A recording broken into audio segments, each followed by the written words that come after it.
Praktinis šaudymas – labai dinamiška šaudymo sporto rūšis. Oficialiai atsiradusi 1976 metais Jungtinėse Amerikos valstijose, kai buvo įkurta Tarptautinė praktinio šaudymo konfederacija IPSC. Šimtai tūkstančių šio sporto aistruolių visame pasaulyje renkasi praktinį šaudymą, kaip būdą išbandyti save, patobulėti fiziškai ir dvasiškai. Nuo 1998 metų Nacionalinė praktinio šaudymo asociacija yra Tarptautinės praktinio šaudymo konfederacijos narė ir yra vienintelis oficialus šios sporto šakos atstovas Lietuvoje.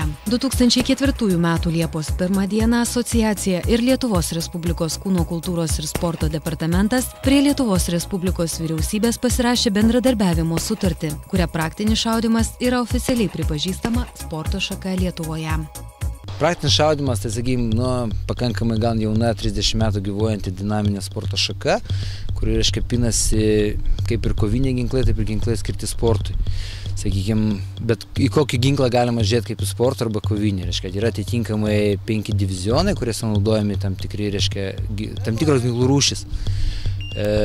Pats paprasčiausias produkcijos divizionas yra grinai, reiškia, ginklai gaminti gamykloje, be jokių ten kažkokių papildomų perdarimų.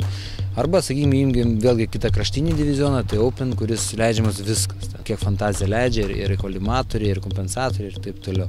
Kaip Lietuvoje atsirado ši sporto šaka? Ši šaka atsirado nuvykus mūsų Lietuvos policijos pareigūnam į Čekiją pasižiūrėti, reiškia, buvo vadinamas kombatinis šaudymas. Jiem tas patiko, atsivežė čia, pradėjo domėtis, praktikuoti, reiškia, tai buvo vadinamos kombato varžybos, paskui Lietuva įstojo į PSC narius, reiškia, tas truputėlį konvertavosi į normalų PSC, kaip jis dabar suprantamas sportą. Klubas vienija per 140 narių. Pastebimas kylantis susidomėjimas praktinio šaudymo sporto šaka. Į klubo gretas įsilieja vis daugiau civilių žmonių, kurie turi ginklų savigynai ir nori išmokti šaudyti. Jų norai yra vidinis sportinio intereso, nes čia yra kultivuojamas tik sveikas ir sportinis požiūris į ginklą, kuris yra neskirtas agresijai. Nacionalinė praktinio šaudymo asociacija dažnai organizuoja tarptautines varžybas, į kurias atvyksta daug garsių šio sporto šakų atstovų ne tik iš Lietuvos, bet ir iš užsienio. Varžybas gerai vertina ir mielai jose dalyvauja pasaulio čempionas Erikas Graufelis. I should be leading,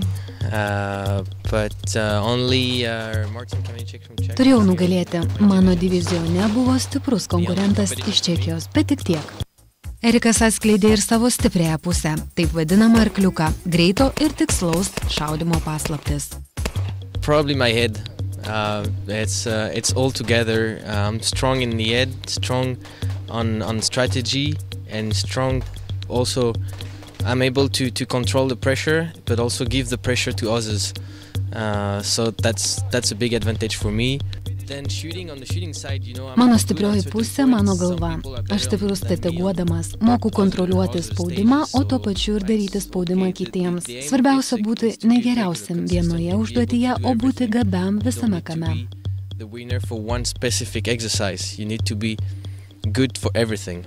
Šiame sporte tobulėti visada yra kur. Tai pripažino ir pasaulio čempionas.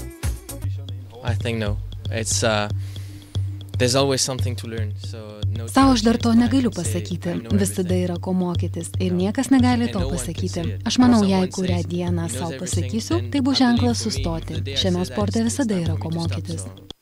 Eriko Graufelio meistriškumas nepalieka abejingų. Mūsų šalies sportininkai daug laiko skiria praktinio šaudymo įgūdžiams tobulinti, kuriuos lavina ir patys dalyvaudami aukšto lygio varžybose užsienyje. Kodėl verta išbandyti praktinį šaudymą? Todėl, kad per šį sportą išmokstame koncentruoti savo dėmesį, susikaupti ir tuo pačiu atsipalaiduoti bei išsivaduoti nuo dinamiško gyvenimo rūpesčių.